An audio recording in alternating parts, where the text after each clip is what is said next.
Good evening, Dracut. Welcome to What's Happening, Dracut. Today is Wednesday, October 12th, 2022, and it is 6:30, so it is time for What's Happening, Dracut. We've got an all-star cast here tonight. We're jam-packed in the set tonight from our overly ostentatious studio, as John always says. We have a great show tonight. We have a lot of bombs that are going to get dropped tonight. Based on what happened in the Board of Selectmen meeting last night. But first of all, let's do our introductions. First of all, I'm going to go right over to Phil Thibault. Phil Thibault, how you been doing? Very well, thank you. Yourself? What has been? Wow, I'm first on the list. I can't believe know. Usually I have a time to prepare for something. But just keeping busy and trying to look out for the town of Dracut. There you go. Good. That's good. And who is right to the right of me, but our Cub ace reporter. Your right-hand man. That's right, Richard. Absolutely. Silvio, Richard, how is school going? Do you know what doors that opens when you said that? Right, you know what, man. you know, I'm not even going to go there. You know what, John? Wait until we go to dinner after the show. I'll talk to you then. But no, I'm doing fantastic, nice and relaxed. My father and I went away. Today is his birthday. So happy birthday, Richard. I know, I'm going to hear it at home if I don't say it, so happy birthday. But no, I'm relaxed. Did you get him anything good for his birthday? Well, I paid for the trip. That's it? What do you mean that's it? You didn't get him a cake? I thought you would make him one of those 1940s cake with no sugar in it. We'll wait till I get home tonight. What the heck? I paid for a trip all the way up to Lincoln, New Hampshire for a few nights. You're loaded, Richard. Well, I'm just rolling in dough. Yeah. Absolutely. Going to college, you got to have a lot of money. Oh, absolutely. So I have some exciting news this weekend. I'm not marrying, but I'm officiating my nephew's wedding. Wow. On Saturday, so that's exciting. That's awesome. Yep, so... Did you get a one-day license? I did get my one-day license, so that's exciting. So I have that planned for this weekend, so don't call me between 4 and 4:30, because that's when the wedding is. So Can we post your phone number on the screen? yeah, on the bottom. So I'm excited about that. So we'll see how that goes. I did officiate my niece's wedding about 7 years ago. That went really well, so I'm hoping that things go well. And not being the lead co-host tonight is my man to the left, John, the legend Zimini. Oh, I'm a legend in my own mind, for sure. That's for sure. John, what have you been up to since our last show? I've been up to so much. There's so much going on in this, with my family and grandchildren, and I mean, it's keeping me busy. Are you doing piggyback rides with the grandkids? Oh yeah. Good with one. my granddaughters, absolutely. Yeah. This weekend we have my granddaughter's first birthday. Wow. My youngest granddaughter's first birthday. And last weekend I had my 50th high school reunion. Wow. 50 plus one, actually, because we went, because of COVID, they had to postpone. How did that So go? It went very well. They had Was there anyone there that you didn't recognize? Everybody. Everybody? No. There were a couple that I didn't recognize, and of course we're all older. We're all aging like fine wine. But we had a great time. It was at Kowloon in Saugus.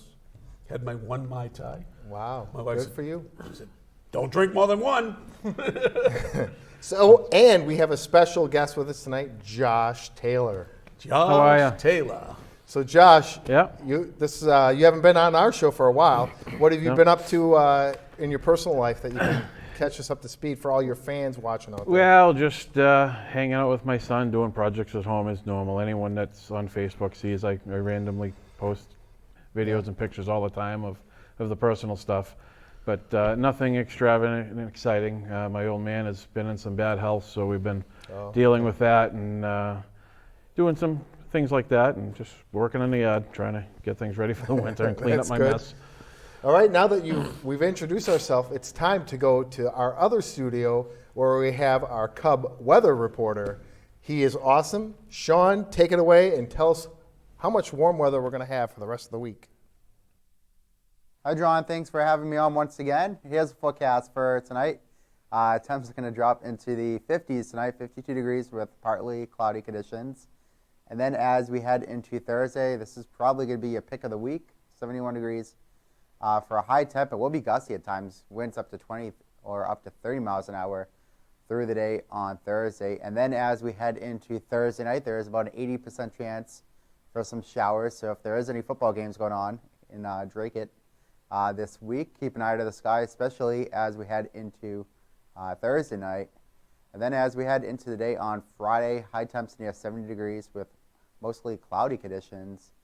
And then as we head into Friday night, temps are going to drop into the 40s, 46 degrees with some clouds. Winds coming out of the northwest at 5 to 15 miles an hour. And here's a look at your exclusive 8-day forecast. Again, pick of the week is probably going to be on Thursday, 71 degrees for a high temp through the day on Thursday with some showers as we head into the evening hours Thursday night. And then as we head into next week, temps are going to moderate back into the 60s as we head into next weekend. And that's the forecast for everyone. Have a great day. Back to you guys in the studio. Thank you very much, Sean. Well, it looks like we've got some continued warm weather at least through the weekend, so yeah. that's good. We do have some quick announcements. Phil, I know you Yes, want to make... I wanted to send out condolences to George Malonis. His father, Christos Malonis, just recently passed away, so certainly condolences to his family. Okay.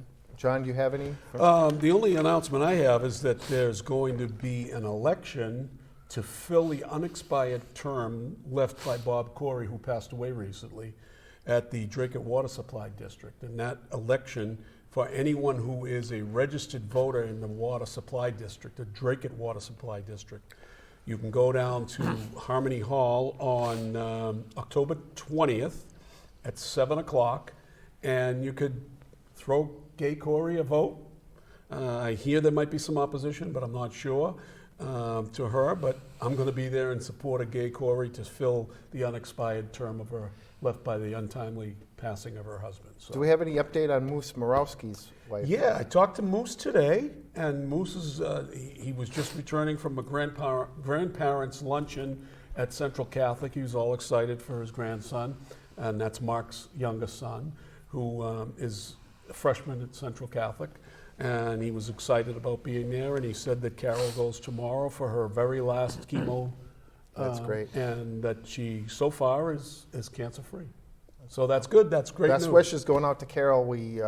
Prayers are with you, Carol. Hopefully you pull through this okay. She's gonna be well, let's jump right in to the meat of the show now. All right. So the first thing I have on the agenda is to talk about, I watched the Board of Selectmen meeting yesterday, last night, and for those of our Dracut residents that don't know, if you didn't stay tuned, if you didn't tune into that, we are getting an increase for the Kenwood Water Supply, increase of $15 per bill or $30 a year, due to increases in the low water supply and Methuen Water Supply is where we get the water from for the Kenwood Water District. So they are passing that added cost on to us. So I happen to be in the Kenwood Water District, so my bill's going up $30 a year. So just heads up about that. And there was also a mention of the electric bill. So I don't know if, Phil, do you want to talk about the electric bill?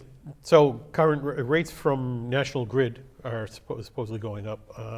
The town of Dracut entered into an aggregation agreement with an electrical provider. And it's not National Grid, but I think it might be Constellation. Constellation, I believe it is, yeah. And so that guarantees the town, whoever signed up for the aggregation, it guarantees them a rate of, I think it's 10.4 cents a kilowatt hour. But there's been talk about National Grid going up to almost 30 cents a It's kilowatt 33 hour. cents, and I did notice a lot of talk amongst Facebook on the social post, people going back, how much is your electric bill? How much is your electric bill? So I don't know if you can get in on that aggregation plan still, but it might be worth checking if you're paying. If you look at your electric bill, if you're paying an exorbitant amount or 30 some cents a kilowatt, you can get on if they let you, you can get on the Dracut aggregation plan with Constellation and pay 10 cents a kilowatt. It will cut your bill probably close to it in half. It's been a great program. I've been on the aggregation program for, I think, since its inception. Yeah. So I think it's been about 3 years or so since they've done it. And what they do is they much like a corporation that uses a lot of energy, the town of Dracut is seen as like a corporation, and they aggregate all the usage together, and they can go actually shop for a lower rate. And that's what they've been doing, and they've been very effective. If you're not on it and you want to try to get on, I know you would contact the Community Development Director, Allison Mnuchin. So you can contact her office, and she can explain it. I actually checked my bill yesterday to be sure that I'm on it, because my son-in-law works for National Grid, and they are going up 67%. That's crazy. So Isn't that's that going to crazy? be, so if you pay $100, you're going to pay $167. Do you want to thank anyone for that? Yeah, Joe Biden. That's, Thank you, Joe Biden. That's where I was going. Thank That's you, where I Joe was going. Biden. Exactly. So. All right, so if you didn't see the selectmen meeting last night, I do have a clip that I'm going to play now. It's in regard to Tony Archinsky brings up, I'll just set this up, Tony Archinsky brings up the fact that they post the agenda on the town website, but they get a large packet, each selectman. 186 pages was the Yeah, last packet. Yes, this one is 186 pages. They talk about why can't we post that to the website so the people watching at home can actually get a copy of what they're looking at. So let's take a look at this video. And I was wondering, I went on the website to look for the agenda for tonight's meeting, and it was just, the partial agenda, just the first 3 pages of what we're actually going to be talking about. And I was wondering if there, wasn't a way to also include the supporting documents. And I don't want to force people to FOIA things if they don't need to. I come from the old school where if I wanted something, I'd go in and say, hey, Shannon, do you have a copy of that document that the selectman got last week? And if it's a public document, then, you should get it. To speak to that point, I was never under the impression that what's in that document, that 186 pages, is confidential. I thought that was public record to begin with. We have it. Doesn't the public have a right to see it? That's an answer to the question. for Yeah, this. not in all respects, because there may be some exemption that is in play relative to some of the information provided. I mean, the simple example is any application that we have here that has a social security number on it. Right. We'd have to redact that. Do you know how much we're spending on FOIA requests for information in our packet? No, not until recently. We haven't charged because that was the what the board wanted, so we didn't charge, and we would literally, we had one that I personally did it, and it was almost $6,000. Almost over $6,000 For what? for a FOIA request because of all the work they had to put in to generate all the documents. What was that? What were they asking for? Thousands of documents? It was just a FOIA. It may have been related to one of the lawsuits. I don't know. She didn't really get into it, but Well, I beg the question, first of all. The lawyer, look, I'm not a lawyer, right? But I do know enough about. You play one on TV. I play one on TV, but I do know enough about public records and things of that nature, having been in position to, as a Board of Selectmen member, as a member of the Board of Aldermen in Chelsea, and as an investigator at the state, right? So public documents are public documents. I mean, you redact them if there's something in it that's not supposed to be out there. And the lawyer's full of crap in plain English.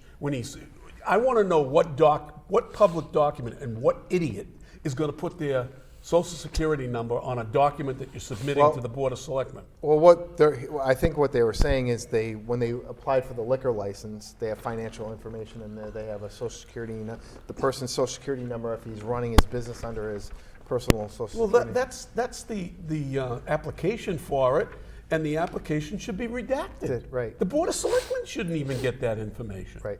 Because that's personal information that Or can just be get a used. pice of paper that said that their application is full and complete. If you need a copy of the application, it should be redacted.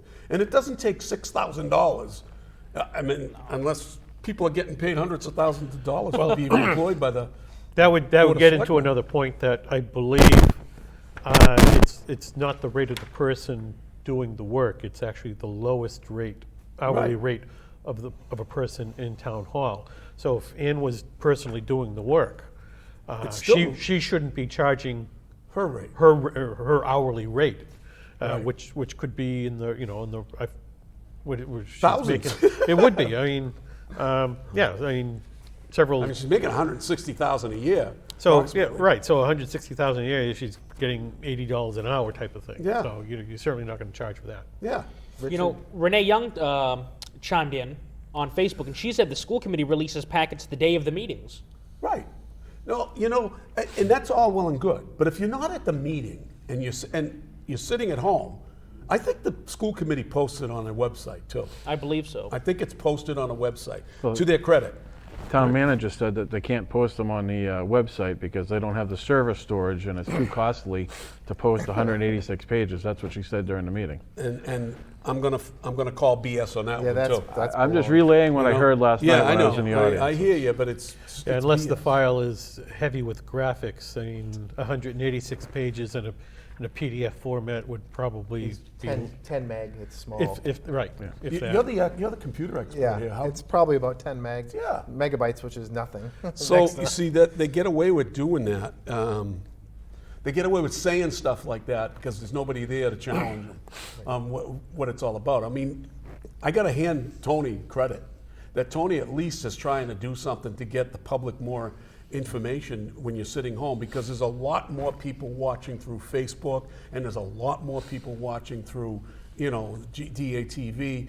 I mean, give me a break here. I mean, they're talking about an application, and the person at home doesn't even know what the heck they're talking about. And what I didn't show on the clip, it goes on, and Joe DeRocco and the town manager talk back and forth a little bit, and she says, well, we're charging for it now. Charging for FOIA. For FOIA requests now. But- and then he goes, so you are charging for it? Oh, good. So I think what they're trying to do is stifle people from, and she goes, we've actually got a couple requests. I've sent them an estimate for how much it's going to cost, and then we don't hear back from the people. Of course. So they're getting exactly what they want. They don't want people to get. You realize that Joe DeRocco is the king of sequestering free speech. He wants to put free speech in the trash barrel.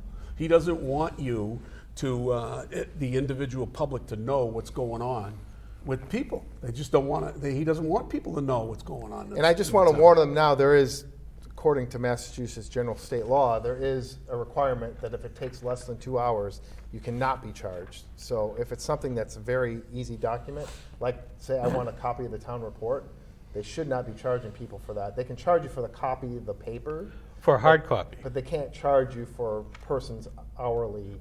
But if you ask for an electronic copy, they have to give it to you at no cost because they're not printing anything. So Renee Young, thank you very much for your input, Renee. But she says that Cindy does post it. I believe that's what she's saying. And Jim Flynn is watching and said hello. I know that our friend Zeke is watching tonight, Yes. as well as Bob Hoey. Bob Hoey's a good guy, and congratulations on a successful fundraiser the other night that they had at the boat here in Dracut for his Heard sister about that. who's ill with cancer, and it was they raised a good amount of money for that. Just to get sidetracked a little bit, but to get back on point. Well, with you guys. I like Susan's comment here. Looks like you need to have more open and honest people on the Board of Selectmen. No, they don't want that. They don't want that. I mean, you know, Joe DeRocco just doesn't hesitate to take a swipe at free speech any chance he can, which we'll get into a little bit later when we talk about what he said about DATV later on tonight. But yeah, So, having said that, let's get into the next topic, which is Beaver Brook Farm, Okay. which our special guest, Mr. Taylor, has here an update for us, I believe. so do you have any video on Beaverbrook Farm? I do not have anything Okay. on that. So Josh has some information about Beaverbrook Farm, Sure. and there's a warrant article, right? Yes. There's a warrant. and what There does are that- 3, I believe. There's technically 4 pertaining to the Okay. farm. Okay, so what are they? There is the first one is the warrant article for the funding to technically save the seed shed. They want to mothball, and that term just is a construction term. They want to shore up the seed shed and make it weather tight so they can take the condemning X off of it and make it usable for a purpose. So that warrant article is That's for Article number 13. that. That is 13, yeah. What's and that was put what's the forth. money on that? The allocation through CPC was for up to $400,000. Now, if you look at the Johnson and Roberts report, this mothballing in that report was $75,000 to $100,000. The town manager thinks it's going to be more than $400,000, and if it is, the CPC has to re-vote on it. Yeah, of So, course. I worked with CPC to get that dollar figure approved as a preliminary thing. We won't have the RFPs back until the 19th, so we really don't know which way it's going to go until we see the actual dollar figures for it. but those went out. They were supposed to go out a while ago, but they're out now. And once we have the actual written quotes in front of us, we can look at them and make sure that everything is what the committee wanted. So you're on CPC by virtue of being on. So being chair of conservation, or just being on conservation, I was elected by the Conservation Board to be on CPC. And being on CPC, I was nominated to go on to the ad hoc committee and then picked to be on the ad hoc committee for Beaverbrook Farm. So how did that come about, you getting on the ad hoc committee? Because the ad hoc committee is a temporary committee, right? It is a temporary committee, and during the meeting for CPC, the chair brought up an opening. There was a pause, and then I had volunteered to do it. Then the chair had said he'd like to do it. And the committee voted to put us both on, and then the selectmen picked one over both, and that's how that happened. Okay. So when you get on that committee, now that you're talking about the seed shed, there are several structures there that they're talking about during the upcoming upcoming town meeting, and one of them is the seed shed, to save the seed shed. Yep. And the other is the building behind it, which is Correct, like the workshop. Okay. Workshop. And that what do you So think about that? there's two warrant articles for the seed shed. The first is to allocate the money through CPC and vote at town meeting to move forward with the RFP to save it, to mothball it so that they can preserve it and use it for a future use. Okay. Right now it's condemned, it's unsafe, and if it's not shored up, the town will have no choice but to take it down. It's costing us $10,000 annually, I believe, is the extra insurance How premium. big is this shed, like seed shed? It's kind of a jumbled up structure. There's But the if it was brand new, how, like, do you know the appropriate dimension, approximate? I don't have the right figure on me to quote it, but let's just say 40 by 60 roughly. Okay, so it's rather large. It's a couple of buildings kind of grouped together. Okay. So the first RFP is to preserve it, to move forward so they can put an actual use in it. And that was voted on by the ad hoc committee to go for a warrant article. So who's on the ad hoc committee? It is myself, Right. representing conservation, Right. Dave Martin representing Friends of Beaverbrook Farm, Patrick Cox for historical, John Brox for agricultural, Emil Demers for open space, I believe, Allison Genest for selectmen, and Ann Vandal is the town manager. Who's the chairman? Allison Genest. In the town manager? Town manager sits on it as a voting member? Town manager sits on the committee as a voting member. That's very unusual. That's very, very unusual. That shouldn't. She should be there for informational purposes at all. Only, I would think.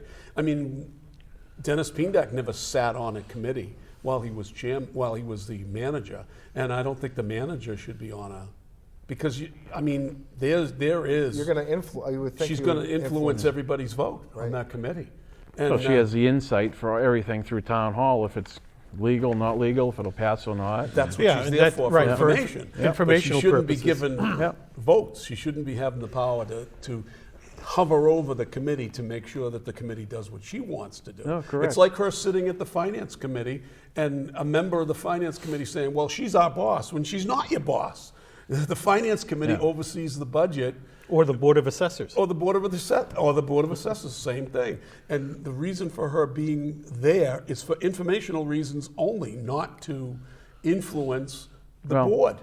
For us, she's a voting member. Yeah, so. that's dead wrong. That's dead wrong. Well, yeah. So now, so the committee voted to put forward the warrant article. Correct. And I asked directly that meeting for the chair or the town manager to put forward the warrant article, but they both declined. So we were told somebody on the committee had to put their name on the warrant article. And because I am on CPC, they wanted me to put my name on the warrant article for town meeting. I brought up to them that meeting. I said, well, if I'm going to be on CPC and voting to allocate the funding, I don't think I should be the one on the warrant article to bring it to CPC. But that's how the committee voted on it. And I'll abide by what the committee wanted. So that's why my name's on the warrant article for the seed shed. but Phil, shouldn't that name be the chairman of the committee? Absolutely. So there are three different ways that an article can be put onto the town warrant. If you're an elected official, you personally can put an article on town meeting. there's what they refer to as a voter petition. So if 10 registered voters put together a petition, we wanted X, Y, Z, and they all sign it, and they're certified, then that article gets put on the town warrant also. The third way is that an appointed board by a majority vote can place a warrant article on the town warrant. Right. So it should say what committee it is, but it should carry the chairman's name. Okay, so as by virtue of, I was the clerk of the Board of Selectmen, and many times I voted against something going forward, but my signature as the clerk had to go on the warrant or on whatever bonding document, Yep. right? So I'm not bound to say, well, I'm not signing that. No, I'm you're- a member of the board. I have to Right, so follow through. in that case, your signature is an acknowledgement of the vote. Of the It's vote. not So- what you voted, but an acknowledgement of the So, vote. so Josh, what was the vote again on that particular article? That particular article was a vote to move forward with the mothballing Right. for the allocation of up to 400,000. And the vote was what to what? How many in favor, how many opposed? I don't have You that don't have it, but- directly in front of me. I mean, I could, Did the chairman vote against it? I believe she went in favor of it, but until the minutes come out, I don't recollect Yeah. And exactly and who the voted for manager, what. Did she vote in favor of it? Again, I think don't she's want, I don't, opposed to I don't want to say exactly, but I know she was opposed to putting her name on the warrant article, 'cause she was against it, but how the vote went, until it's out, I'm not So gonna. why wouldn't the chairman put her signature on that? Seems I to me, don't yes, it seems to me if you were in favor of it, then you would be in favor of putting your name on the warrant article. One could speculate that, sure. Yeah, so by doing that, they force you to put your name on it, which to me Yeah. is just wrong, dead wrong. Well- And now, does that warrant article have standing, or is it not properly presented? Yeah. It's unusual that, I mean, are you the vice chair of that committee? I am So not. you're just a member? Just a member of the No, committee. I don't want to disparage you by No. saying No. just a member. I'm just a measly member. But yes, that's highly unusual. Yeah. So the key to this whole thing is that the chairperson, who is, in my opinion, not properly even on that committee. I've said it from day one. I've said it from a long time ago. The woman has conflict of interests all over the place, but because she's the chairman of the board and she's got a majority of that board sitting with her, and she's kissing the butt of the number one The person ring, in kiss- town. Kiss the ring. Kiss the ring. The guy with the puppet strings is Joe DeRocco, and as long as Joe DeRocco lets her get away with stuff, that she's going to get away with stuff. So it boggles my mind that she's even on that committee, because she's a direct abutter to that property, and how she doesn't present a conflict is beyond me. Right? I mean, you have anything to say about that? She's a direct abutter to 184 Tennis Plaza Road, which is town-owned property, which is a direct abutter to the Beaverbrook Farm. Right. So, from a conservation standpoint, why she wasn't notified for the Beaverbrook Trail, it all goes back to that trail years ago. It's because when the town applied for the permits to put the walking trail in, they applied with a school complex address. They did not include that 184 Tennis Plaza Road address, which encompasses the concrete bridge and the radius of the trail. Had they included that, then she would have been notified and as a butter for that project. But isn't that fraudulent in a way? I mean, isn't that fraudulent? So, well, certainly there's probably an error, because I would imagine the notification that went out should have also included Beaverbrook Farm and all the abutters there. So, I mean, that would include the entire Beaverbrook Farm, not Correct. just. Because it's one property, it Yeah, would it's have one included property. the So that's a entire. big amount of people. Well, that gets with the school complex, because the school complex is 65 acres. It's Right. one complex. It goes from Lakeview Ave all the way down to Beaverbrook. Right. So So, they yeah, it's still big. should have notified anyone that touches the school property and Or Beaverbrook or Farm. Beaverbrook Farm, and they didn't Or, do or that. that Tennis Plaza parcel, Yeah. which is town-owned, in the middle of the two that connects them. Now, why wouldn't they have done that? Because the mailing costs. Why wouldn't they have done it?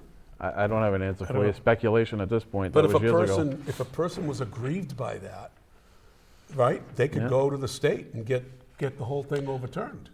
It's possible. I think, right? Yeah, I mean, they certainly could say, I was never notified. Yeah. Well, Josh, you know, as a member of that committee, you're sitting there watching and seeing the interplays of the chairperson of that committee. Who's the chairperson of that committee again? Is it Allison Jeunesse? That is. And she's the chairperson of the Board of Selectmen. So she's holding all the power. Or she thinks she has all the power. She's well connected within the ring of that farm, that's for sure. That's for sure. That's for dead sure.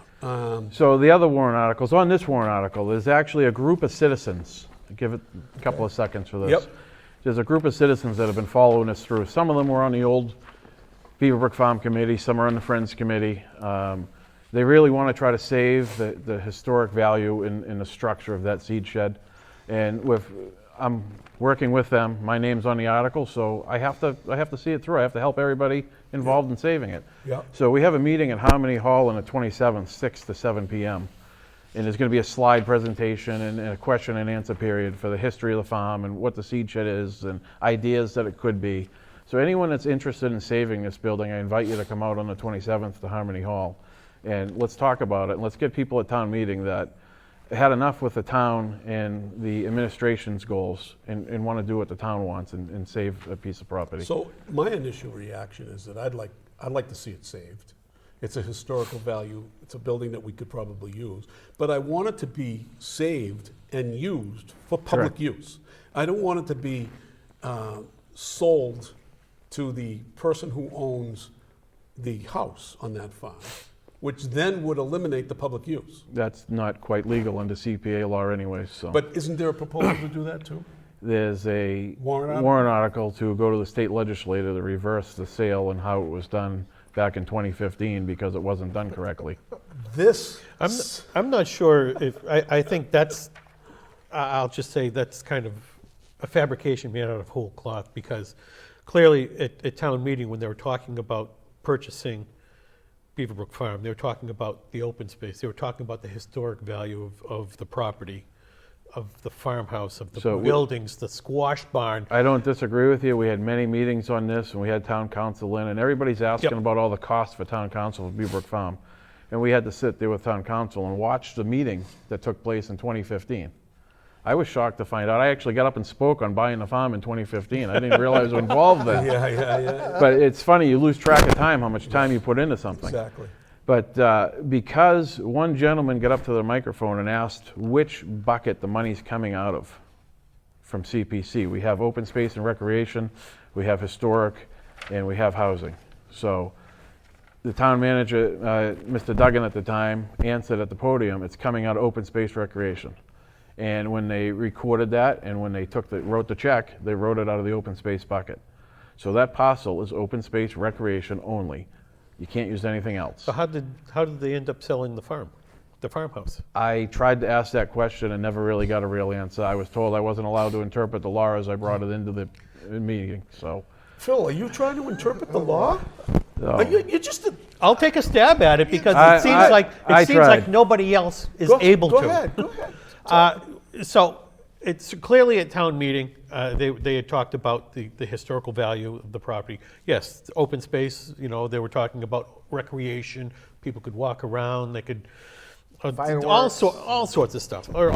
But clearly they were talking about saving the squash barn, and I think there was a lot of talk about that. Yeah. Certainly leading up to that, they were telling people the historic value of the squash barn before they got to town meeting. So just to do carte blanche, Jim Duggan had mentioned, it's coming out of open space. Well, yeah, the farm itself, farm proper, is coming out of open space. A building isn't coming out of open space. It only has a historical value. But they only used open space money. Had they taken X amount of dollar out of the historical bucket and split that and took money from each bucket when they wrote the check, then that would open us to use historic and everything else. But it's actually a gift to us if you look at it, because you don't have the historic restrictions now. You could still restore that building outside to be historically correct, but you can give it a recreational purpose and open it up for the entire town to have a use for it. And the open space recreation bucket has got 3.1 or 3.3 million in it. I'd have to look at the exact, where the historic has got 1 million or 1.1 in it. So there's a lot more funding available, and the important thing is this is money the taxpayers already spent. It's already out of their pocket. Right. They're not getting it back. The only control they have over it is a vote at town meeting. And if they, think of it like this, an analogy, right? Sick time at work. You use it or you lose it, Right. right? You could not take a sick day for a 30-year career. And at the end of it, you're not going to get a check for your money. You're going to lose it. Right. So this is going to sit in a bank account and just build and build and build, which it's important, but CPC altogether's got nearly 8 million in it right now. And we have to use it at some point, or the state's going to say you can't just keep saving your money. You have to buy things, you have to do things. Right. That's what this program is designed for. So to use money to restore the building that we already purchased, that's not going to cost the taxpayer money, is a good idea. Now the second warrant article, I did not put my name on purpose, because it was to get CPC to fund the removal of the seed shed, provided that the warrant article to mothball it fails. The next warrant article is going to be to demo it, to raise it. And I didn't agree with taking CPC money to demo that building, because it's salvageable. So How much would it cost to demo it? $101,000 to demo it, according to the. We don't have the RFP yet, so it's No, but just that was approximate. approximate. Okay. The numbers have fluctuated so much through this So whole it's process. $400,000 to save it, or $100,000. I can answer that So we don't question have the better on the exact- 19th. We don't have the exact numbers, but yeah, that's what's been earmarked. Those are the rough figure earmarks that were Okay. put in as placeholders, correct? I mean, so as far as community preservation money goes, Yeah. I don't see how it could be funding the demolition So of anything. we're going to get to that in a minute, because it can. Okay. So I neglected to put my name on that. I was asked to. I said, absolutely I won't. Well, the town manager instantly volunteered that she'll put her name on the demo of the. Because she wants to remove it. She wants to take it down. She'll take the demo of the seed shed, so she took that. We get to the demolition of the workshop. Now this one is kind of it's a little bit of a sore subject. There's a bunch of people that want to save it. Being from a construction background, it's toast. I don't know how else to put it to you. The building it's past its prime, and the thing that makes it a little bit more palatable is it's not the original structure anymore. There's been multiple fires over the years where the original facade is pretty much gone. It's got tin siding on it. It's got a roof framed over a floor system that's got asbestos in there. I would like to see a new building built, maybe for a rec center or recreational purpose for the town there. That exterior looks like the original to keep it nice for the neighborhood and what the farm was. But in the meantime, the building that's there now is not worth it. So reluctantly, CPC, ad hoc, all the committees that I am on, all voted to raise that building. So That makes sense. we fast forward a little bit to the CPC meeting for the funding for these three. We have a discussion for the funding for the first article, and that passes. Again, I believe it was 7-1. I don't have the minutes in front of me, but roughly in that area of support to allocate the funding to save that. So Okay. the next was the warrant article for the removal of the seed shed. And there was a couple of community speakers that got up and spoke highly against that. And the main topic was you can't use CPC funding for demolition. And then they went on they don't want to demo that building, and that went to a vote, and that failed. The CPC will not fund the demo of the seed shed. And when it came up to the funding of the demolition of the workshop, again, they didn't want to use CPC money. And I pointed out to the committee and my fellow committee members there that we had a training from the coalition came in and offered us a training. And that was one of the specific questions that we asked. Can CPC money be used for demolition of a building bought with open space money for creation of it? And the answer was yes, it can. And in the previous motion, the committee was against it. And I pointed out to the members of my committee that, to use CPC money for this, we all agree it has to come down. We bought the farm, we should own the farm. I think that should come out of CPC funding for the use of the property rather than come out of the taxpayer dollar. Because if it's funded for demo and CPC doesn't pay for it, and has to pull it from somewhere. Right? Teacher, fireman, policeman, somebody's going to lose some money Raise somewhere. our taxes to 5%. Something. Whatever. I don't know what it is. That's not my job. I'm not in that department. I can only speculate what Right. it is. But I can't see having the taxpayer the burden to remove that when CPC's funds bought it. And we've got it's not like We we have the $100,000 left. That's all we got left. We have the funding, and it made more sense. And after I expressed that passed 7-1. One member opposed it, and the other 7 approved to use CPC funding Who for was the that demo. member that opposed it? Just curious. The chair, Bruce Cody, opposed it Okay.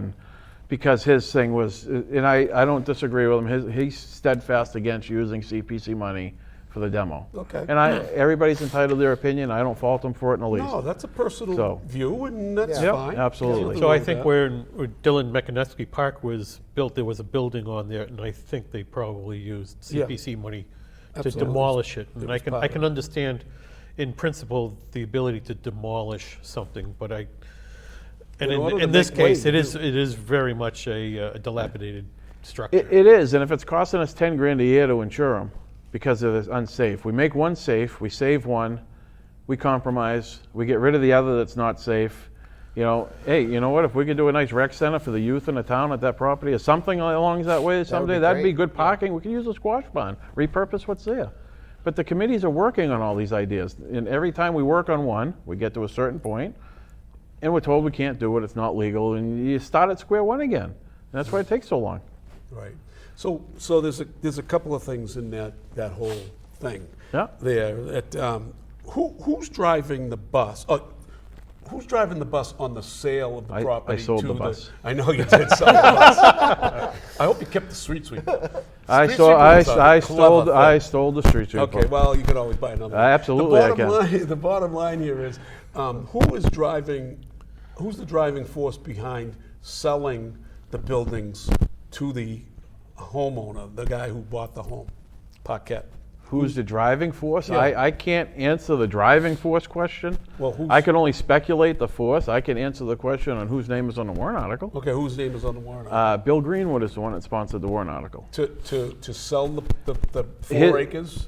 His is to go back to the legislator to Reverse it? change how the purchase was, Reallocate the money. and then wants to proceed with the idea of selling those buildings. But here's the thing, there's no guarantee that the guy that bought the farmhouse would get it. I could bid on him. Right. You could bid on him. $1, and if I'm So the highest the, bidder. the legal way to do it, the only way it can legally be sold, okay, it has to be appraised because it was bought with CPA money. It's under the Chapter 91. It has to be appraised. It has to sell for the appraisal amount. And if it doesn't sell for the appraisal amount, it has to be listed in the central register why and what the reasons were. And there's a whole stipulation on that. But it has to go out to bid. It has to be a sealed bid. So anybody can put a bid in. So Josh, So you got 3 people owning Yeah, the same parcel exactly. down there. You got one owned. But you can also put it essentially in RFP where you can put stipulations on what you want done. right. You can, but then you have to have frontage, driveways, zoning issues.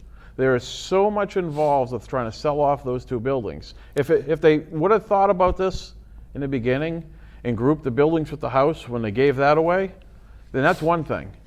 But to try to do it separately after the fact, it's not, I wish them luck, but it's not feasible. And they did give it away, where a piece of property. I with an spoke acre- against that at town meeting. The $200,000, I remember getting up to that, $200,000 to put water and sewer in and sell the house off for $100,000. And they used the poor community gardens as a pond. They grouped it all together. And they had Louise up at the microphone to talk about the community gardens. I got up and spoke about that at that meeting. I actually offered to pay for the fence at the community gardens that shot down at that town meeting. God forbid you should do that. They don't Well, want to take your money. the reason is I felt so strongly about saving this property and not giving away the farmhouse. It is what it is. Where we're at. Let me make it more confusing for, Oh, for the sure. people, okay? So we bought the farm, Yeah. literally, Oh, yeah, we bought the farm. through CPC money. And then we decided that we didn't want to do anything with the house. We didn't want to tear the house down, so we wanted to sell the house. So we sold the house to a person who was offering to buy it for whatever reason, whatever amount of money. Did that money end up back in CPC's pot? It's supposed to. I understand it's supposed the to. main answer, because I think I know the answer to this question. Of course you do. I talked to you earlier. I haven't. I'll put that in as homework. All right. Yes. I will But you find haven't it. seen that, right? I haven't gone looking for it, and I haven't seen it. So it could be. But I'll find the answer. It could be in the general fund. It accidentally made its way to the To general the fund? general fund. I don't know. I'll look into it. And unless So somebody when- questions so, it, it's not going to be So an found, example of that was when CPC was first established and we bought the East Richardson parcel, which was a 45-acre parcel. The town carved off 3 lots and they auctioned them off and got, I think it was like almost $200,000 for them. And that money went back into the CPC fund. Well, I know that because I know that's what should have happened.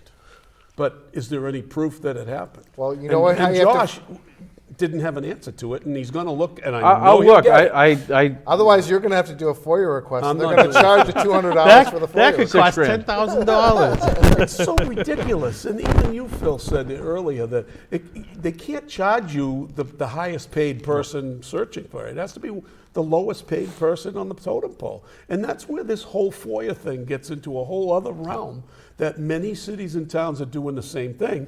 And it's a subscription to stop people from asking questions. Right. They don't want you to find these things out. They just want to do things their way and get away with it. That's exactly why do they have shows like this, right? When you got a guy like Joe DeRocco that doesn't want free speech because we might point out something that's wrong. So they've found a way to weaponize the FOIA requests. Exactly. Much like they've found a way to weaponize open meeting laws. Exactly. Oh, that's not on the agenda. We can't talk about That's that. BS too, right? We know that's BS. So I know that there's a move afoot for the owner of the house to try to get that piece of property, and they're looking to carve out like almost 4 acres. That's ridiculous. That's totally ridiculous to be doing that, right?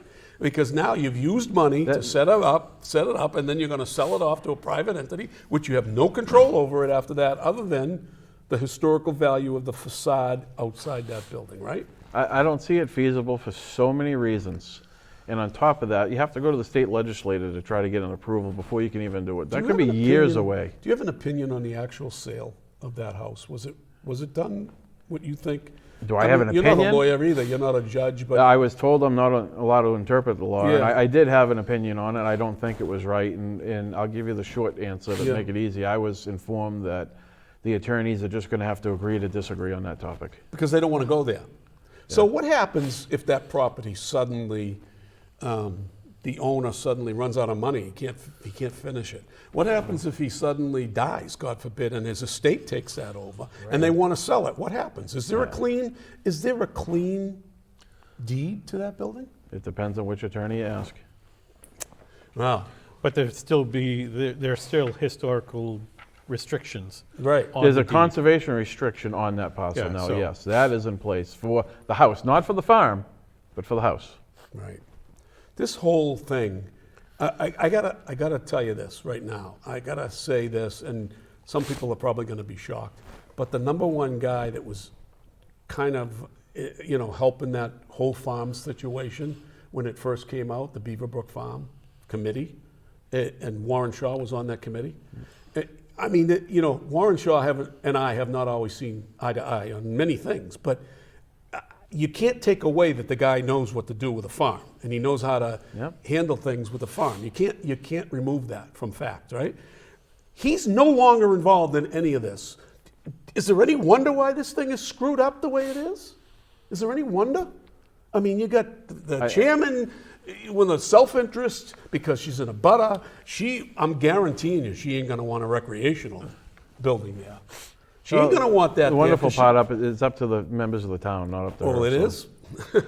Yeah. It seems to me that there's enough fingers in that pie to stop it. You got Joe DeRocco, you got Allison Janess, you got Jennifer Kopczynski, who doesn't do anything but bob her head in the right direction when it comes time for a vote. I second. Or she asks silly questions. I mean, there's no contribution whatsoever to that. And it's all that the puppet master of the puppet master. So Joe DeRocco has his hand in the puppet controlling the chairman, and the chairman has her hand in the puppet controlling the puppet Kopczynski. So they bob their heads, whatever Joe and the manager wants. right? Because they get what they want. Yeah, and I think that the original committee, which had Warren on it, Ellis Neofatistis was on it. I mean, a lot of good people. Good people. And to be honest, I think they're all pretty much disgusted on essentially They're all worn out how because it's been given to other people and how it's been destroyed. Yeah. So you took a great piece of property and day by day, and a great minute idea. by minute, A great idea. it's There's coming still some apart. hope there. Don't give up on us yet. Well, I'm not This gonna give committee up on hasn't it. disbanded yet, so No. let's work together to save what we can save, what's left of it, and right the wrongs, and put something there for the I hand community. it to Bruce Cody. I'm going to tell you something. Yeah. Bruce Cody and his wife, they have got More heart into that chutzpah. project. They've got chutzpah because his wife is out there questioning things, and he's a chairman of a committee, and he's out there questioning. We saw how he questioned the attendance of a certain housing authority director not attending CPC meetings. I mean, it's all good. That's the kind of people that you want involved. And that's, you know, Yeah, and clearly Bruce's intentions are for what's best for the town. right, Absolutely. right. They've put their heart and soul into trying to save that. Absolutely. It's really too bad. Is there anything else you want to really say at this point about, is The- your the- relationship with some members of the higher echelon of the town government here? There's lots I probably would want to say, but I'll refrain from saying anything else on So it. what's your recommendation on these articles? How should the public Well, vote on them, in your I, opinion? in my opinion, honestly, I really want to see the dollar figure on those on the 19th.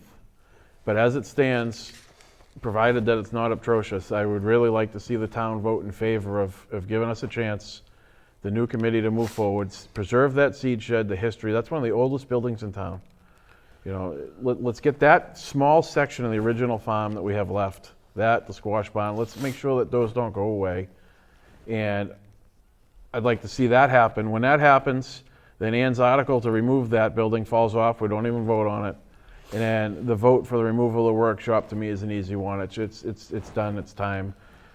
Let it be. Let that go. And let's use that property and make something for the community that we can all be proud of and move forward with. I have a question for Richard because Yeah, go ahead. Jimmy Flynn has been out there asking questions about Richard because he's been so silent here. But Richard, you are a former member of the Historical Society. That's correct. And you are a current member of the Land Trust. Of the Land Trust, that's And I think, correct. Phil, you're on the Land Trust too, I'm right? on the land trust Okay, also. so now, the Land Trust has control over that house, right? In some So- fashion? Right. To my understanding, we control the pretty much the outside of the house. We preserve the historical restriction. So any kind of changes has to be approved by your committee? To the outside, anyways. So I guess our job is to make sure that it does not change. Okay. So if somebody wants to put a new window in, then So they got to get your no. stamp of approval to They'd the have to type of go. window? They'd have to go through additional steps, but Okay. we're there to maintain the That's an historical important restriction. point, Phil, because you're not preventing change. No. You're just making sure that the change is amenable to what the structure is. right? Historically correct. Historically correct. Exactly. Correct. I remember a bridge in Boston that was dilapidated and falling apart. The bridge that goes from where what do you call it, Mass General is, across to where MIT is. It's a stone bridge. And I remember that when they restored that, because of its historical value, it had to be restored to the original likeness. Yep. And it took a lot of time, right down to the type of bolts. They had to Yep. reconstruct. They had to go It's to find a lot more difficult. a lot I'm more doing a difficult. job in Lowell right now. It's a historical the- renovation. The bridge is beautiful, the way they've restored it. They've done a great job, but it takes more money and more time. But my point was that how do you feel about these articles? So me personally, as somebody who serves in the land trust, I absolutely think the best way to conserve a building is to use it. So whether that is publicly, which I think is the direction we should go, or even at the end of the day privately, I'd rather see it go to private use than demolished, if that's what it comes down to, you know.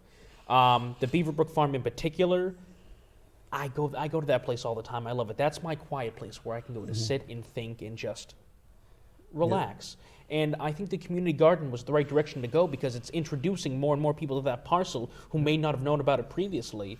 And it would be such a shame. What's your see feeling more on the buildings seed demolished. shed itself? Do you think it should be preserved? Do you think it should You know, absolutely. If we can find another purpose for it, and I'm sure there is, there's a million things you could do with that. Even if it's just storing town equipment. like Yeah, winter well, equipment, I'm not in favor of that. I don't just want another well, like I said, shed. I'd rather see it go to anything You could than have be picnics, demolished. you could have picnics out Right. there, you could have. I want the seed shed to be used for public use. It could be a farm museum. We've had so many ideas. You know? Yeah. But until we get the cost to preserve it, Right. it's kind of hard to move forward with the ideas. We have to shore it up first. We have to, and this money spent, well, I don't know what the dollar figure is yet because the RFP isn't in, but the dollar figure spent isn't thrown away in mothballing. It's not what it is. We're talking about replacing rotted siding, rafters that are rotted, patching the roof. So any of the money spent will come off of the cost of full restoration or construction, depending on the use. Yeah. So it's money spent out of already spent money, but it's got a good purpose, and it's not going to come back and cost double in the end because you've already covered that section of it. So you're going to be, that's your first town meeting you're going to go to and be able to vote. And be a voting member. That's So you will vote absolutely correct. yes to save the shed. Oh, absolutely. Phil, how you think? Oh, I would vote yes to save the shed. How about yourself? I will be voting yes. I will be voting yes to save the shed. Shed, yep. After what Josh just spoke And about, Josh, makes a Josh lot did of a very sense. good job. We're going to start a new hashtag. Hashtag Save the Shed. That's already, it's not a hashtag, but there's a Save the Shed flyer that's going to go out into some local businesses, and it's all going to direct people to that Harmony Hall meeting, and there's some Facebook stuff that's going to be get launched shortly. So Good. Perhaps we can bring a camera down there. So folks, we should get Well, down so there. that's October 27th? October 27th. We have a meeting. We have an there. annual meeting at DATV, but We're in full support of it. But we Absolutely. need, if people want to see this shed to be saved, you've got to get to town meeting because Oh, yeah. there could That's be important. ulterior motives from the other side. And we all know when we go to town meeting, Let's hope we can get a all the quorum for town employees meeting. seem we to get vote the quorum, same yeah, way let's get that certain people want them to vote. Now, Angel had a question. To have a recreation building structure there, does it have to replicate that building? Or to replicate the workshop in its likeness, right? Is that acceptable use of funds from CPC? So, under the state law, to build a recreational facility is legal on property already owned by the community for recreational purposes. That's one of the only uses where you can build with that. And what it's- were you thinking that could go in there, like squash? You could do a full thing. I mean, we could do the pickleball, we could do tennis, you could do indoor soccer. There's so many different things Is that there you a could lot do. of room there? Is there enough room there for it? Well, look how big the parcel is. You can make the building as big Yeah. as you want. You're not restricted to that. You're restricted to what the neighborhood You and could do what fits. cornhole. But you thing have there, a you squash button that's 2 floors there that's in structurally But sound I shape. understand there's somebody that wants to keep it for use for the garden, community garden, which to Well- me would be a waste. Well, you got to understand, the seed shed building has got the original corn crib, which is those 4 pyramid walls. Yeah, That's a very small structure. That could be the garden, right? That's the original to the farm. right. There's another parcel, a bigger building to the back of that, which could be used for recreational or anything. Yeah. But the garden should have the historical piece, that front piece, Mm-hmm. because that goes along with the farm and what the history and what's going on there. Well, I think what Angel was referring to specifically is the building that's in despair. Yeah. That you'd vote to tear down. Yeah. Could you tear it down and then rebuild it course you in could. its likeness? You could, or you could make that parking because that'll be an issue, and you could use a Yeah. squash barn and have a 2-story building there that's already structurally there and just renovate it.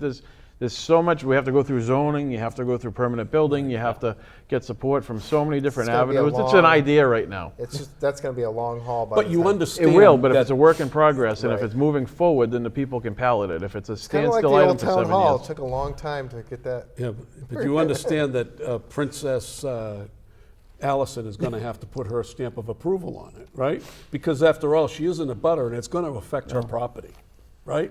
So, you know, being on that committee is just an abomination from me, for her being there. But that's okay, because that's what she does. She's also trying to appoint her own friends to every committee in town. And she's trying to get people resumes, but I'm understanding that the resumes is just an excuse to get her own people on. So, All right, to keep us on track, I got to get to the next Okay. clip. Is I'm there gonna anything sit- else you want to add, Josh? Yeah. I'm good. When we have Okay. more, we'll come back again. All Okay. right, that'd be great if you could come back and fill us in on. And we know you have more, Josh. I always have more. But this one, we brought it up in our last show about the El Criollo. That was a fun restaurant. one. Yeah. Yeah. So we brought that up, and so the last night's meeting was a continuation of that. So a person's trying to open up a new restaurant. It's near the Planet Fitness, if you know where that is. It's right on the Lowell Dracut border. And he wanted to put a Mexican restaurant in there, and he's trying to get a liquor license. So that's the setup for it. Joe DeRocco gave him a hard time last meeting and said you don't have enough parking. So let's pick it up from that point. Continuation of public hearing, Creola LLC, 20 Pleasant Street, requesting approval of a Section 12 on-premises all alcohol beverages license. Madam Chair, it's my understanding that even though the parking is tight, he has not only does he have designated parking spots, but there are other parking spots as well. And for me, it's difficult to, grant a liquor license to somebody that shares a wall with him and then deny him. That just morally, that doesn't seem right to me. I'm going by, I spoke with the building inspector as well, and it's true. They only have 2 parking spots out front that back directly out onto Pleasant Street. There are some parking in the back, but the whole, maybe back in '79, the building inspector at that time, I don't know, but he said at that time there was. There was a similar situation to the same as this one that we turned down. And for the same reason, I'm going to vote against this as well. Phil, you made a good point, wasn't? I'm not, to be honest, I'm not sure, but I know he was an interim building He inspector was. for a while. And he gave a lot of people a lot of hard time when he was the And interim. he gave some people a lot of easy time too. Yeah. So. Yes, he did. But my thing to this is, you didn't show it, but the best question of the night, I think, was when Heather asked him, back in 15, when the person next to these people came up, Right. you never questioned the parking. Why Why now? all of a sudden? Why all of a sudden? Even better to that, she said, when they're up for renewal next year, are we going to bring them in Right. and question the parking? And he couldn't answer the question. Well, I think he said, and I could be wrong, but I think he said, well, we can't take away a permit that's already out there, which is totally wrong. You can always reverse somebody if you have cause, right, for taking it away. So if they can't take it away, why do they put these review periods on? You would take it away if it was a bad review, so well, where's the logic there? According to the lawyer, they can't put review periods on. Well, they right? put them on for some people in town. Of course they do. I mean, the last controversial one, the sandbar, they put a review on that. Right. This one they wanted to put a review on, and the town council said not to. So, Because it's not convenient, you see. well, It's not convenient to do that. I mean, they wanted to break the Aggies of the sandbar, so they put it in there, right? And they wanted to do something for somebody else, and Just to and prove look, they're I in charge, right? Prove they're in charge. Like That's right, just to keep you under the thumb of the government. But the bottom line here is that Joe also said during that thing, and I didn't watch the whole meeting, but I did watch parts of it, and Joe did say that, back then they weren't going for a full liquor license. So, Phil, can you tell me the difference beer and between wine. a beer and wine and a full liquor license? Also, a full liquor license would include hard liquors. Yeah, okay, but, so mixed drinks and such. is it the same amount of traffic? Are you still going to have? I would think have- there's more I- beer drinkers than I would imagine. I mean, considering it's a restaurant, people aren't going there to drink at a bar. No, right. no. No, mind you, just down the street, a couple of 100 feet, there's a bar with no parking there. But Yes. nobody ever seems to The have a Rally problem Cat. with Rally that. Cat. Nobody ever has a problem with that. Yeah. Now, it just amazes me that I felt so bad for those people. I know for that guy, the owner of the restaurant. He has an interpreter there, and he's doing. He wants to show them the pictures of how he's cleaning up the property with the permission of the landlord, and he's fixed up 2 or 3 more spaces in back. 20. And he wants 20. Was it 20? 20 spaces. He's paying the rent, 20 extra spaces in the back. Already had all his signs up that said these are for him, and cleaned the whole parking lot. And then Joe is disinterested. The only 2 people that on that board that looked at the pictures that this guy went out of his way Yep. to take and show Tony. was Tony and Heather. Yep. They're the only 2 that had, the caring, Questions? the The caring conscience, enough yeah, the conscience. to It just boggles my mind how this guy is even still there. Well, luckily, they did vote for the license, 4-1. He had no So chance. right. He had no choice. He had to. And of course, Miss Janess, Miss Economic Development herself, isn't going to vote against that in an election year. So she must have got the Joe's permission to let this go because you're up for re-election, right? So you go ahead and vote for it. And Jennifer doesn't know what she's doing, so she'll just she'll vote whatever way Allison tells her to vote. So it was 4-0. It's just amazing, just amazing. So you got something else? Yeah. Yes. So they made Heather makes an announcement. She puts forward a Dracut Community Media Day. So let's take a look at that. Discuss recognizing October 2022 as Community Media Day with the town of Dracut. Sure, this would be in recognition of Dracut Access Television's 40th year in operation here in our community. I think this is well deserving. In fact, I just shot a segment down there with Dr. Duda, and I mean, I think they set the standard for public access TV. The other part, I mean, the last sentence is the only one that I have a little bit of role. Not everything on Access TV is, in my opinion, is beneficial to the town. There are some shows that aren't. They're political and whatever, half-truths. Do you know what the most protected thing in free speech is in our country under the Constitution? Well, it's just no. Do you know? Freedom of the press? No. Do you know? Well, freedom of speech. Freedom of the most protected constitutional. What is the most protected? Unpopular speech is rises to the top. Unpopular speech. Do you? You're all on the right track, but political speech. Yep. So when Joe talks, please preserve that piece, because at some point Joe's going to go over Niagara Falls and he's going to try to take some speech away from this show or other shows. Well, he's already tried that. He's already done that, and I've got all those clips. We've got them all. We're just waiting for the right time. But here's a guy that sits on a board. He's an elected official who is trying to constantly stifle political speech, right? So he doesn't like this show because we expose him for what he is. He didn't like the Dracut Connection, which I don't even like to mention that word because my tongue starts to burn. But the bottom line is, he likes them now, but for 15 years prior, he kicked the crap out of that show because that show was kicking the crap out of him until the owner of that show's relative got a job in town hall. And then everything changed, right? And then everything changed and Joe's butt started to be kissed. But that's for a discussion for another day. But he sits there and he congratulates the staff. By the way, Phil, of which the staff is the host of the show. The bottom line is the board of directors, too. Yeah. Right? Yeah. And our staff is great. We don't have any qualms about that. They do a great job. We are like Tony said, we are the model of Dracut Access, community access studios are in Massachusetts. Even when Jeff Deal came in, he said he couldn't believe how nice this is. And I think most of the directors on the board of directors do their best to even push the staff. What else can we do? And I know we bring up a lot of different ideas. Right. And that helps keep everything fresh.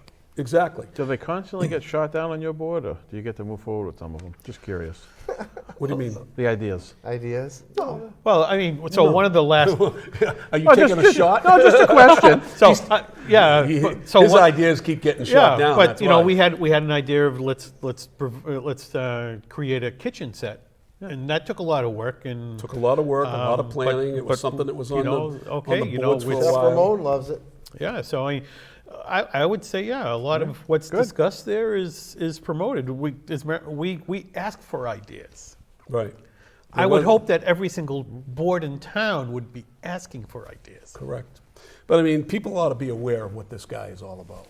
Because if you're a political enemy of his, for instance, like when Tammy Dristolaris was a member of the Board of Selectmen and she disagreed with him, God forbid you disagreed with, the king. Cesar Chavez. You disagreed with him. you should have your tongue tore out. And I mean, the last words to her were, "I'm glad you're leaving," when she retired from the board. What I didn't show on this clip too, and this is a good thing. Let's celebrate one of our staples in the community. Things that it is. They do all the high school games of all the kids. They do the Dracut Telethon. We do so many things down here that are good for the community. And then all he can ask is, didn't we do this last year? Or, do other communities do this? Why are we doing this? Do other communities do this? Yeah, first of all, it was a proposal that came from our association. We belong to a media association across Massachusetts where all of the outlets are doing this media day.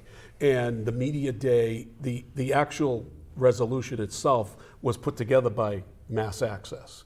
And then it's up to each individual access group or entity to bring it to their political people in the town. To bring awareness to the local. local. So there's also been asked from the State House and from the senator and Colin Gary's putting a resolution together for DATV as well. But I'd like to point out that DATV has not been in existence for 40 years.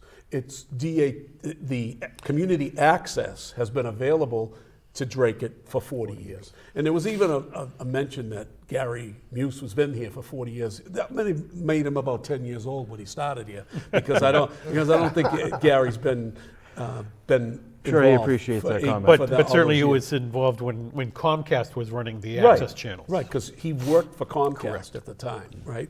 So, the long and the short of it, I know we're running out of time, is that, the staff here, the board of directors are doing a great job here. Yeah, DATV was incorporated in 2007. 2007, and that first corporation was, I'm the last original member of it, and that's still on the board, and I'm proud to be a founding father here. Well, Or John, founding person, well, being politically correct. Not to mention all the hosts of the small time shows too that air on the Yeah, station. exactly. They're really the foundation of the studio. Well, from the And outsider we do need here. volunteers, so if anybody wants to volunteer to run a camera or something and do something with the shows, come on down and we'll. From the outsider in the panel tonight, congratulations on your accolades, on everything that you guys have accomplished over the years and time. A lot of members of the community really appreciates it. Thank you. All right, so I have one more clip. Okay. And this is, I think, going to be a highly debated topic at the town meeting. You saved the best one for last? I did save the best one for last. So to set this up, Matt Sheehan went to the last meeting to ask for a stipend because the current school committee members get a stipend, the current selectmen get a stipend, and now the Greater Lowell Technical High School school committee wants a stipend. So at the previous selectmen's meeting, he came forth and they put together a proposal to put on town meeting to ask for a $5,000 stipend, where currently the Board of Selectmen get $2,000 and the Dracut High School Board School committee gets $2,000. So that's to set it up. So if you haven't heard of this before, so I'm going to play this clip now. So this is going to be the continuation of asking for a stipend for the Greater Technical High School. A stipend authorization for the Greater Lowell Technical High School Committee. The original submission was for $5,000. We received an email reducing that to $2,000. I'll ask one question if I may. Sure. This doesn't need to be amended on the floor. It's okay to amend. When it was submitted, yeah, because it was, legally, maybe, I don't know. Initial conversation, I sent an email to Victor saying that we would amend our town meeting warrant article to reflect $2,000. I'm a little bit confused over this whole article because I really don't know in my own mind who's setting the stipend. The Voc School Committee, the committee that Matt's on, they voted to go to Lowell and to give the Lowell representatives a $5,000 stipend, and it was ratified by, the Lowell City Council. So some of the members of this board are gonna get $5,000. If we set ours to $2,000, will there be two different stipends for the same job? 5,000 or 2,000, or even three different stipends if the other two member communities vote not to pay anybody's. To provide a stipend. And a majority of those member towns have to approve. So it's still a work in progress, I guess is the best way for me to put it. If one town says 5, one town says 2, one says 3, or something different, it's not going to happen unless there's a majority of member towns that vote consistent with a number. So I totally agree with that a majority of the 5 has to approve. Is it 5 communities? There's 5. Yep. There's Lowell, Tingsboro, Dracut, Dracut, Dunstable, and Pepperell. Oh, okay, I wasn't sure Right. if Pepper was in it. So, And Lowell's already approved a $5,000 stipend. right, so we don't know what the others, nobody seemed to know. no. No, yeah, nobody this- knew it. There's so far only Lowell. The rest But you haven't heard said it. the attorney comes on and speaks and says, look, 3 of the 5 communities have to vote for it, and they all have to be the same amount. You can't have a 2,000, a 3,000, Yeah. and a 5,000. It has to be the same amount, and 3 out of the 5 have to vote for it. So if Dracut votes for 2, it's a no vote, basically. Well, what they also said, though, is if 3 vote for it and you vote for 2 and 3 vote for 5, we have to pay them 5. 5, right. Which brings it up to a whole new category of Correct. benefits. Yeah. And I think the selectmen are going to get on board on this, and I'll tell you why. Because they're going to want the school committee to get $5,000, because next year they're going to say, They get well, it. you know what? The Greater Lowell Technical High School gets $5,000. We should get 5. We're just as good as So them. We're then better you're going than to have to them. pay Dracut We School should get Committee $5,000 $5,000, and offer benefits, and the same for the That'll selectmen. be the next year, and then once they get to 5,000, they get all Correct. the benefits that come with it. Well, Health yeah, because of insurance, retirement, health retirement. insurance, which is about $15,000 a year plus. Yep. You know, I mean, it's a never-ending trough. It's a never-ending trough. Now, you know, I've had this discussion with my good friend John McDonough over at City Life, because he always tags me as being against paying any public officials, which is not true. I've always been in favor of public officials, elected officials being paid, but where does it stop? Where do you end it? Where do you put the block? The only time I was against receiving the salary was when we couldn't pay our employees any increases, any cost of living increases. I mean, remember back when that, I was yep. on the board, we went 3 years without giving anybody, schools, police, And you stood up fire. and said, how can I take a I can't $2,000 take stipend? it. Yeah. I couldn't take it. Yeah? So, and of course, back then they said I was wrong. I had to take it. You know, I called Washington, and Washington said to me, you know, who's running that town up there? Of course you don't have to take it. You know, and you're not going to get taxed for something you don't take, Yep. right? So, yeah, the But if you bottom take line it and is- donate it, you're still taxed on it. Right. The bottom line for me is I'm on the border of how I'm going to vote on this. If it's a $2,000 stipend that remains a $2,000 stipend, I kind of liked Tony's first suggestion to tag it to a meeting attendance. If you don't attend the meetings, you don't get paid, right? You have to percentage of the meetings, and then you get paid whatever it is per meeting, right? That's a pretty good idea, because then it's Nice more dig incentive. there, John. Yeah. But the bottom line here is that if you're gonna, when do you do this because you really want to give back to the community? And I get it. I was on there for 9 years, and I contributed to a lot of different fundraisers, using my own money and using, collected money from Campaign funds. which is not an illegal use. It's a legal use. But, people don't give to your campaign, Gordy, to run for Greater Lowell School Committee, and then expect you to give your money to another candidate for another office right. of your choosing, Right. right? So now They expect you to pay for advertisements. they expect you to get elected with that. A website. Right. Whatever. But if you were going to a school event like a play or a Oh, the sporting craft event that had a cost associated, you could use your campaign funds to give that. pay- That's an acceptable, pay- in my mind. Yeah. Morally, that's an acceptable use. And like I said, it's not illegal to do that. But come on, as a contributor to many campaigns, as Mr. Janess continually, talks about, I'm sure he does the same thing, giving out to campaigns. I've gave out to many campaigns over the years. But the bottom line is, I gave it expecting to help you get elected. right? To help you get elected to office, just like I'm giving now to help get a majority for both the House and Senate for the Republicans on November the 7th. Or 8th. Well, I'm going to make a prediction right now. I'm going to guarantee you that when that warrant article comes up, it's going to get re-amended back to 5,000, and the selectmen are going to do it because they know if they're smart, they're going to say yeah, because then next year we're going to raise it to 5,000, so they're all the same. Everyone's the same, and then they're going to get on the town coffers. The only thing I want to do at that town meeting is I want to recruit 10 people that will join me and stand up and ask for a ballot vote on that.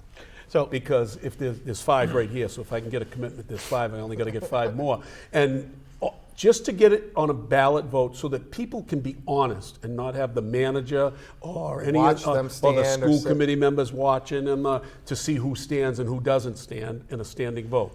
I want to get a paper vote for that, and then people in the audience can really vote their how they conscience. want. You don't want to let the moderator pick by sound on that one? No, no, because I mean, the moderator's going to do what he thinks is politically correct too. Unfortunately. So I still have some questions on it because, okay, if you establish a stipend for them, how do they raise their stipend later on? Because it was mentioned by Matt Sheehan that it becomes part of the budget of the VOC. So we don't vote on the budget. We get assessed a value that we have to pay. So next year, do they automatically vote to raise the salary of the committee members? Not in that year, but the next year. So they're not voting for their pay raise. And then that just gets encapsulated into the budget and assessed to the communities. Right. Yeah, I think that's a great point. And the other towns haven't voted on it at the town meeting. Ask that question. But it only takes three out of the 5 towns to pass it. Well, I'm telling you, Dunstable won't vote for it. Dunstable won't vote for it, and Pepperell, I don't know what Pepperell, but there's a question about Pepperell and there's a question about Tingsboro. So there'll be some sort of Tingsboro. So it missed the Tingsboro fall meeting. They didn't present it in time, so it can't be presented until their So does it carry annual over meeting. to the next year, or do they have to come back and present it again? It will be in the same fiscal year that the question's being asked, I suppose. And that was one of the questions that they asked, if it was going to be retroactive, if it was going to be from certain calendar year, Yeah. because it's going to be complicated because you're going to get 5 different communities to vote, spring or fall, or wherever it lies, and then all drive together. Right. And if it goes through the floor for us at 2,000 and we approve it, and another community goes to 5,000, we're going to get stuck paying 5,000. Heather Santiago said that she wanted to congratulate DATV for that they were generous enough to host the annual DSF, the Dracut Scholarship Foundation telethon in the studio for 2 years in a row because of COVID. Yeah, and of course that was something that the board voted to. Yeah, we pushed for it, and as a matter of fact, I had responded that we've simulcasted the Salvation Radiothon with WCAP for the last 2 years also. Because of COVID, we were actually in communication with Warren and his group about hosting the Radiothon here. But you know what? The politics. I don't like the politics, as Joe DeRocco would say. So, we beat that horse dead. So, well, anyway, I will say I will not be voting for that. I won't. I don't think You will I'll not be voting. I for will the not be stipend? voting for a stipend. It's how long has the vote been there? I mean, But you're going to they've get what never you pay had it. for, as John McDonough would say. So what we paid so for are all we these years saying was not good? So I guess what he's saying is that what we have now is no good. Yeah, exactly. And every committee that I've been on, I've never got paid anything. So, you do it. You don't do it for money. And if you're doing it for $2,000, They meet once a month. Yeah. I But I'm mean, just it's- saying, you don't do it for the money. You do it to help out the community, help out the Correct. school, whatever. So it's not about the money anyway. So Yeah, why are you asking I'm for tempted money? not to do it either. But I just got a texter just texted me and said Pepperell is not in the district. So I'm asking who is. I think we only have four communities. So if 2 vote no, it's dead. Correct. If there's only 4 communities, Right, because the only way you can get a majority is by getting 3 so of if the Dracut 4. voted no and Dunstable voted no, then It's dead. and the person that texted me knows about Greater Lowell, so I'm gonna take their word. And another thing that I would have to say is that, sure, Lowell voted for it, but Lowell's contributions for education and such are paid 90% by the state. So, do I have a commitment from you guys to stand with me to have a Yes, ballot absolutely. vote? Sure. Stand with me to have, and I already do got a that. text from somebody saying I'll be the 6th. So I'm down to 4, and Down to I 4. know I can get 2 more. I'm going to get this. We're going to make it a ballot vote, so be prepared. Oh, here, I'll make my parents go. There you go. There's 2 more. See, you go. There you go. So, yeah. So if that person that texted me about the Pepperell, please text me again. Tell me who is. I think. So when I think the you're right, next it's probably town, only the 4. town meeting is November 8th, is that right? Or November 7th. 7th? The night It's a before Monday. the It's a Monday. major First election, Monday of right? the And month. then election day is November 8th. 8th. And do we know where the election is going to be held? Are they going back to precincts? Is it all going to be at Well, the so you have early Schools. voting and mail-in voting now, and I think they're probably going to do it like they have been. My understanding Everything- is they're never going back. It's always going to be It's at the gonna- schools because they're- it's convenient for everybody, so. Yeah, exactly. There's only one place to set up, That's it. one place to tear down. Yeah. And that's partially why I launched a bus when I ran, because you get people in East Dracut that can't get there and need a ride, and just, you know. Well, we got 2 minutes left, lightning round for national politics. Okay? I'm going to start with Josh. Go for it. Josh, what's going to happen with inflation? Is it going to go up, stay the same, or go down? Just an inch. It's still going to keep going. He thinks, how long do you think it's going to go up for? I don't have an answer to that. I just don't see it ever going down. Not in the near future. Are we in a recession? Yeah, that was going to be my next question Yes. to you. Yes. Are we in a recession? Yes, I believe we are in a recession. Well, I don't know if you saw Joe Not a Biden's- little bit either. Joe Biden said we're not in a recession. No, but if it does go in a recession, it'll be just a little bit. Okay, Richard, will the next month, or by the end of the year, will we be in an Armageddon? And a nuclear war? Probably. You think? I'm not going to worry about it. What are you going to do if they drop the bomb? Probably evaporate. Bend over, put your head between your legs, and kiss your rear end goodbye. Hey, Phil, the last one for you. Did you see Biden? He said he's done so many things on CNN. Come on, man. I've done so many things. Oh, come on, Not a lie. man. Not a lie. Was it a comedy show? What You can trust his word as a Biden. Just to be honest, I did not see that, but I'm not sure. I know he's done a lot of things. Let's just leave it at that. Will the Republicans take the Senate? Yes. Yes. Yes. I think so. I hope so. The worst I case hope will so be too. 50-50. So will they also get the House? Yes. Yes, definitely Yes. going to get the House. Is it going to be a red wave? Yes. Yes. I'm I think so. praying. God, please let it happen. John Curtis does not think it's Oh, going to be a please, red wave. John Curtis, of course. John Curtis is stuck in perestroika somewhere. All right, well, folks, that's the end of the show. It went by fast. We want to really thank Josh Yeah, for no coming problem. in. Thank you. Hopefully, you Anytime. can come back again and fill us in on the update Yeah. about the shed after the. Anytime. We'll see what happens with the Yeah. town meeting. We want to thank you, our viewers, for watching our show. Without you, this show wouldn't be possible. So we thank you so much.